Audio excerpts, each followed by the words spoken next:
I did not go into this year expecting to get into Niji.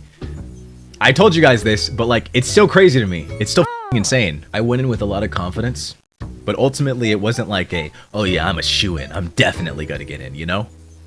Because I don't know how many people apply, you know, whenever there's applications, but I feel like it's a lot. It's not a small number. So I was like, God, I probably have like a less than, 1% chance, probably even less than that, of even being looked at. So it's really wild to be here, living my dream. Do you have any tips when auditioning? Oh, I think I was actually supposed to tell you guys this a while back. My bad. We talked about it a while ago when I was talking about my, my experience with the whole auditions and, my mess with the email fiasco. I was, in this position as well. I was watching videos. I was watching like videos of other like members, I watched Luca's advice video, I watched Petra's advice video, I watched what Enna did for hers, I watched literally everyone's video. And if they had a video on what they did during their audition process, hell, I watched Kuzuha and Kanae's, or not Kuzuha, I don't think Kuzuha has one, but Kanae definitely has one about his experience with like the audition process and interviewing and whatnot. I've seen all the videos. I've seen all the videos. I studied like hell. So generally, there's kind of like two mindsets you want to go into this with. It's all about you at the end of the day. What can you do? So like some people, they can bullshit their way through it. Like if I remember correctly, Petra was just like, yeah, just lie. Like what is it? In Enna's video, she was just like, she had like a template, like a job application template. And like she kind of like copied and pasted that into the fucking application for Niji. Yeah, so like there's quite a few people that said like, just bullshit your way through, So that's one, but that's not the approach that I took. Honestly, I'm a terrible liar. Despite like being an actor and loving voice acting, effectively being a professional liar, when it comes to like actually lying in the heat of the moment or like being able to keep up a lie, I find that shit too tiring. So I just don't, So fake it till you make it. Hey, look, if it gets you in and you're able to pull it off, then more power to you. And like honestly, if you lie enough, eventually your lies will become the truth, especially if you start actualizing them. So that's on you. It's up to you. If you want to take the lie route, go to it. But if you're asking for me for advice on like how to get through with the lie route, I can't answer that. I can't help you with that. That's not how I did it. It's ultimately a situation of focus on your strengths and do everything you can to emphasize and elevate those strengths. All companies want to know is, why are you a good fit for this company? Why do you want to work at this company? What can you do for us? Why should we choose you over anyone else? I think those are like 4 pretty important questions that you should be asking yourself when writing your application. You need to be thinking about what you personally offer that no one else does. And if you don't think you offer something that nobody else does, figure out a way that you do it that like nobody else does. That's the most important thing. I think that's the most important thing of all. It's figuring out how to sell your specific brand. Focus on your strengths, emphasize them, tell the company why you want to work there, why you love the environment, why you think you would be a good fit, why you're the best at what you do specifically, and why they should choose you. That's just general job job application advice. And if you do have weaknesses, because you should be modest in that way, admit to your weaknesses. However, you have to admit to them strategically. If they say like, what's a time that you really fucked up at work? I don't know. Or what's a time that you've really fucked up while doing XYZ? Yeah, one time, I don't know. I spilled milk all over my pants. And like the milk drenched my shit. Like that shit smelled awful, But then you can go like, oh gosh, so I didn't know what to do. It was crazy. I was out on a date, and I spilled milk all over my pants. My pants smelled like milk. It was a mess. And then like you go, but I decided to take off my pants, and instead I walked around proudly, and I said, I'm an independent man. I don't need no pants. And then everyone in the restaurant on my date clapped, and Jesus gave me a handshake. You know, you could say some shit like that. You know, like say that you made a mistake, or admit a flaw of yours. Like say that, I don't know, that you work bad in teams, that you work poorly in teams, or maybe that you have bad time management. Like I have terrible time management. Like I'm not great at, you know, keeping track of dates, and I'm not great at remembering when things are supposed to happen. And I combat this by, you know, keeping a log, keeping a journal, you know, writing everything down. I make sure to write everything down. That kind of thing. In other words, say your weakness, but tell them how you overcome that weakness in the workplace. It's generally just like that. That's how you answer. For the video, just speak well. I think the video generally should be a summarization of like kind of like your values. Like again, it's a very similar thing to the to the application. You want to just focus on your strengths, and then just go about it that way. Focus on your strengths. Don't talk about your weaknesses, dude. Don't talk about them if you don't have to. There's no reason to. Remember, you're trying to sell yourself. You want them to pick you. Talk like I feel like this is gonna be the case for like every single company that you will apply to ever in life. Tell them why you're the best for the job. Tell them why they should pick you. Tell them why you love their company. Every company wants to hear that you love them for whatever reason. You know?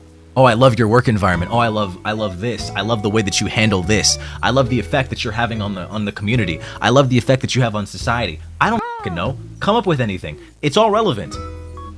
If you want advice on how to apply for Nijisanji, just look up a general like there's a reason why like Anna did what she did and she got in. Like she literally had like the job interview template, and then she said that she used that to apply, and that was how she got in. And now look at her. She's fucking balling. She's vibing.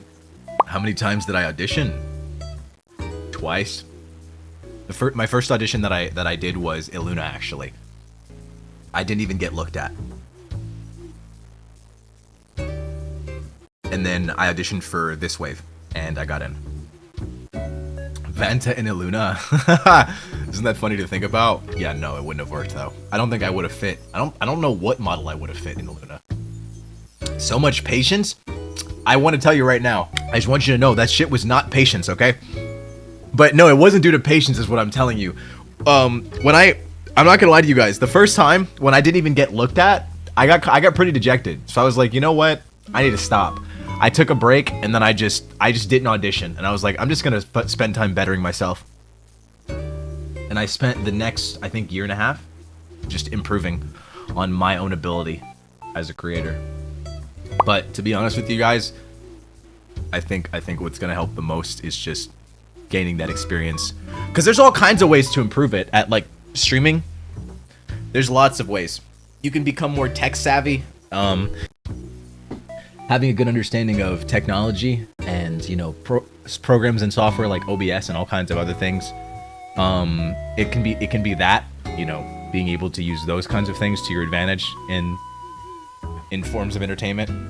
But also being a better talker, and being a better speaker. This doesn't necessarily have to do with the interview, but I think one tip that I can give everyone that maybe wants to stream or do something like that, I think the best way to improve, and this is something that I did, and this is honestly something that I still occasionally do, still to this day, for the sake of just improving, and just maintaining, you know.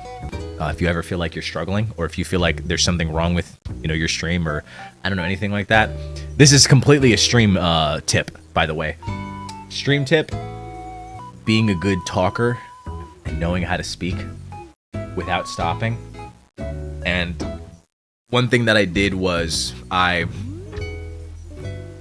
I would record myself speaking for 10 minutes straight. I couldn't use anything as like anything to spring off of. I couldn't use anything. I had to just start recording and then immediately just start talking. And just start talking. I would talk for 10 minutes straight, trying to fill the void or fill the space with whatever I could, come up with anything. So like you just record yourself for 10 minutes straight, speaking while you're recording, saying whatever, saying literally anything. You do that, and then you listen back to it the next day, and then you do it again the next day. You listen back to yesterday's recording, and then you record again for 10 minutes straight the next day. And then you listen back the next day, and then you record again for 10 minutes. And then you listen back the next day, and then you record again for 10 minutes. And then you keep doing that. There are other ways too, though. Practicing improv. Improv is a great skill to have. Studying improv. Learning how to monologue. Acting skills are all great when it comes to streaming. Something else that's useful is if you do stream, like if you are currently making an effort to stream, if you feel like your stream is lacking in some kind of way, look at your stream, watch it back, no matter how fucking long the stream is. The reason you want to do this is because if you personally can watch your stream from start to finish, if you find that you are disinterested with your own stream, no one else is going to watch it either. You have to be interested in your own stream. That's like a super important thing. If you don't give a fuck enough to look back and look at your full VOD, then something's missing. It's pretty much a lot of like trial, error, fuck up and keep going. Look back at your VODs, study them, identify and pinpoint any dead points. Say if you were quiet during a particular point during a stream and you're just like, that wasn't good, figure out how to fill that in. Learning how to improv, learning how to monologue, learning how to doing the recording thing that I told you to do. You do that shit for months. You just do it. You just keep doing it. You don't stop until you feel like you're in a good place. And then if you ever feel like you're falling apart, just keep doing it. And doing these tricks, learning how to like teach yourself to talk more and just be better at talking, you'll feel a lot better. Yeah, it's the same thing like with any other discipline, like with art. If you can save like your art, your speed paints, or record yourself drawing, looking back on your previous performances and judging your past self is a great way to improve. And that's not just a streaming thing, that's just a general thing. That's a way better thing. That's just everything. It's something you could do in general. But yeah, like I was watching everybody's fucking advice video. Get as much advice as you can, get opinions, talk to yourself in the fucking mirror. There's a lot of things that you can do to improve in your own way. You have your own strengths and your own weaknesses, and it's up to you to learn how to capitalize on them or cover for them. There's plenty of different ways to do it. And it's your own personal brand and way of doing things that's going to ultimately get you the results that you want. I think that's the best way to look into it. Just don't give up. Or you could lie, It's just bullshit, Fucking bullshit. That's up to you though. Again, it's completely up to you. How do you get over being weirded out by your own voice recording? That'll come naturally. Just listen to your shit. Listen back to your shit. You'll have to get over it. Dude, I hated my voice, and I'm not gonna lie to you, sometimes I still cringe at it. But you have to. You fucking have to. That's just something that's gonna come with time. You gotta keep going. And I'm not gonna lie, you're gonna hear that about a lot of people. You may really like their voices, and they're gonna hate their voice. It's just natural. You're gonna hate your voice. Kinda hard.